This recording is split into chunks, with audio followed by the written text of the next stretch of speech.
Welcome to whatever this channel is. I have no idea yet. I wanted to talk about my tattoo that I got yesterday. This little beauty there. I'm in love with it.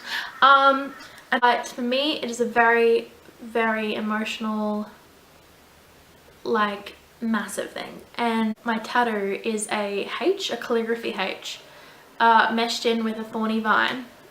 And half the H is a dead thorny vine, and then it turns into a growing vine with flowers. And it's meant to symbolize my struggle with haphephobia, which is where the H comes from. And haphephobia is the fear of being touched. It's not a well-known fear. This incident happened, and following the incident I was slammed with PTSD, severe anxiety, and I already had a bit of depression, so that's a whole other thing. But the PTSD and the severe anxiety really hit me hard, and this was 2 years ago now.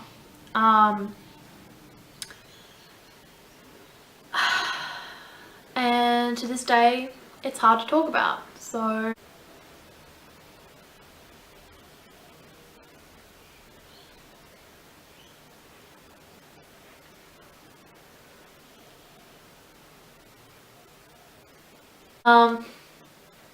as you know, haphephobia is the fear of being touched. I don't feel like it's legitimized enough in society. No one that I told knew what it was, and that is totally fine. They respected it after I explained it to them. However, it's always hard to process something quickly, and therefore, like, I did always feel a little bit like, not judged as per se, but like they didn't really take me seriously. I could no longer stand the touch of anyone, my family, my friends, especially not strangers. It became like haphephobia, man. Like, at school, if I knew I was walking into a crowd of people in the city, I would avoid people at all costs. I would start getting so anxious about just having to cross people's paths, because 9 times out of 10 they will accidentally touch you, and that touch, that slight tiny touch, burned me. And I know I'm sounding over dramatic, but you just don't know how it feels until you're in that moment. And it hurt. It hurt. Every single touch. Trying to explain that to my family and friends, what haphephobia was, I didn't even know until I did some research, because I was like, something is wrong with me, I don't feel right, I have to go to therapy and all this stuff. But I was like, something is up. And it's such a silent struggle. PTSD, anxiety, depression, haphephobia, because it's just not, you know, you don't advertise it to the world, especially if you're one of these people like me, you just walls up, whatever, don't want to talk about it. So like, to everyone else, I was just me doing my normal thing at school, but I was constantly scared. Like, I would get home after a day of school and just like exhale the stress. I went to a music concert a few months after it happened, and most people are like, why the hell would you go to a music concert? Lots of people, mosh pits. I'd already planned that music concert with my friends prior to the incident. I wasn't gonna let anything take that away from me, because I'm a massive lover of music. Music is my life. So it was like two extremes just pushing against each other, and you know, it didn't work out very well, because I ended up having a massive anxiety attack in a mosh pit. I just wanted to feel the bass. I just wanted to feel the bass. I know how crazy that sounds, but I ended up feeling everyone else, especially some horny drunk guy behind me, and I was not ready for that. My neck became the most sensitive place on my entire body after the incident, and this guy decided he would just grind up the entire behind of my body, and I lost it. I mean, I tried to be civil about it, but I ended up just dying in that mosh pit, basically. And that put a dampener on the rest of my time at that music festival. It's just incidences that people without haphephobia or PTSD, they just would be like just the other day at the markets, I was walking with a friend down the strip, and this old guy comes past. There's like a meter of space beside him, but he chooses to come past me, and I could already tell what was going to happen, so I started getting really anxious about it. I tried to avoid, but I couldn't, and he touches me to get past me. And to anyone else, be like he was just being polite, you know, but I lost it. Pinpoint like that, you know. Sometimes I'm totally fine with going into a marketplace and people now. I think I'm better with people, but that was recent, and I still lost my shit after he touched me. So I still don't appreciate people touching me. That's just like, I have to trust you, I have to know you, and most of the time I have to initiate the touch first. And that's just something I cannot stress more. I know it's tough because like humans, they're so giving, they just want to connect, you know. But if I give out strong signals that I am not down for the touch, the contact, the human contact, it's because I'm not, and it's not meant to be offensive. It really isn't. It's like, you don't want to see me melt down over you.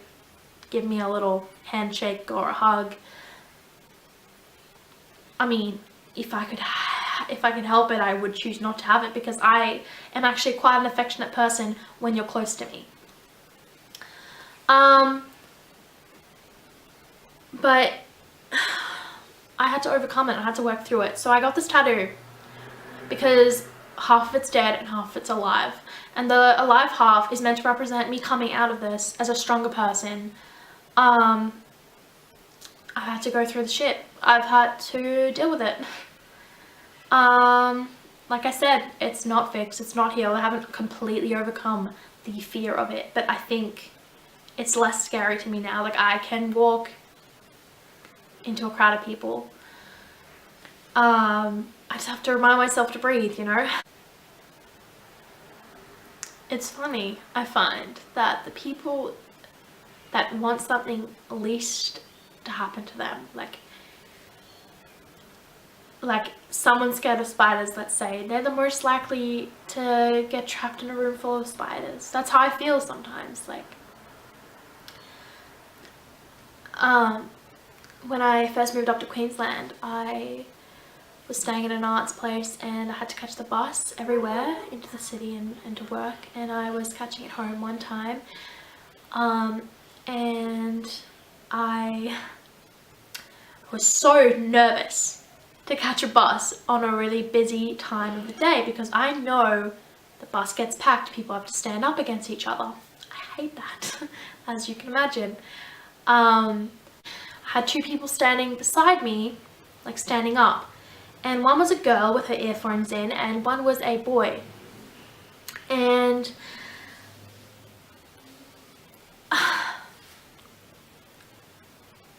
the boy was practically on top of this girl, and at first I was like, maybe before I saw the earphones in, I thought they were like together, because he was that close to her. He was like on top of her, breathing on her.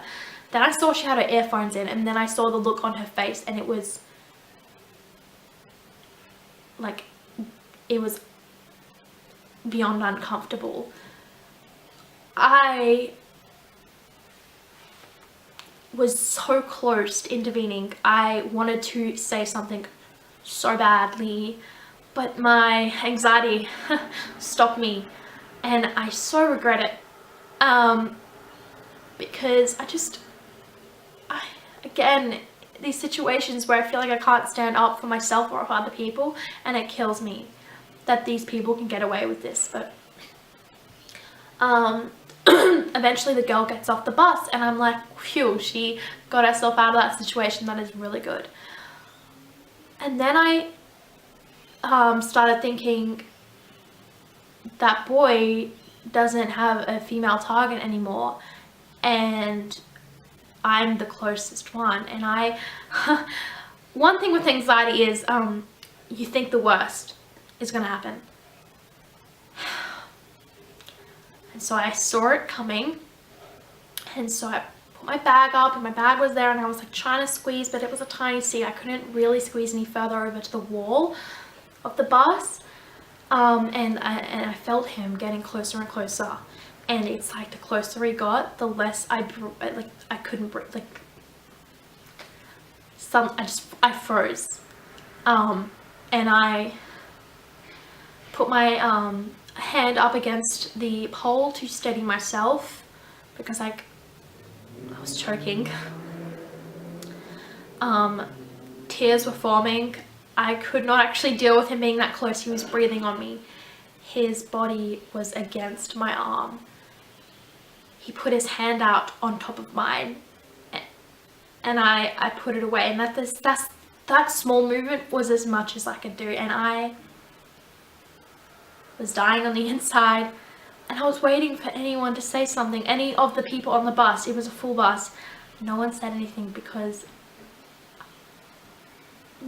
I didn't even say anything when I saw it happening. And then I suddenly realized, like, I felt so alone in that moment. Trapped.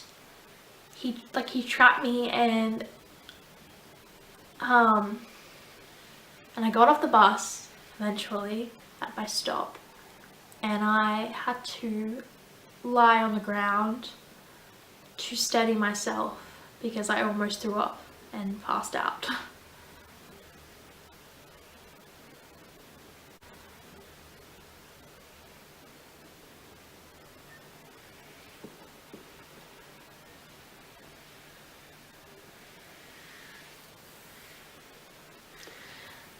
I will feel your touch for days after.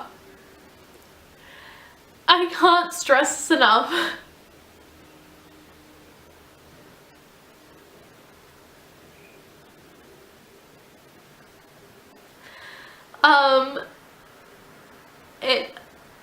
It took me months to stop feeling the hand on the back of my neck. It took me days to stop feeling his body against mine. And when I go into clubs still, if I am not at that level of like faded and guys start groping me in totally inappropriate places, and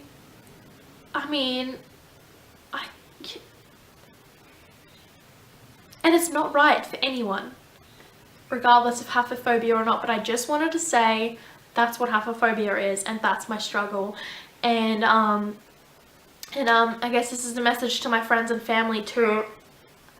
It's not that I don't wanna be there for you and hug you and accept your love like in that way, but I have to initiate it first. And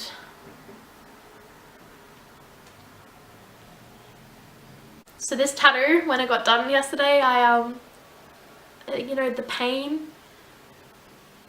of the needle in my skin was nothing compared to the pain I've gone through the past 2 years. And after it was finished, I started crying tears of like release and joy, because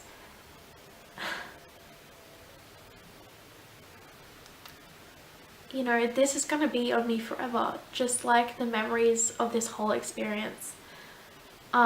It sticks with you, and this is so special to me. But I just want to make a video because I feel like whenever I said what haphephobia was, it was just like another thing, but it's serious, and it comes along with PTSD and anxiety, and just an insight, a little insight into what that shit is for you. And I don't seem like I have any of the shit that I just described to you when you meet me, but it's there. It's under the surface, but it's there.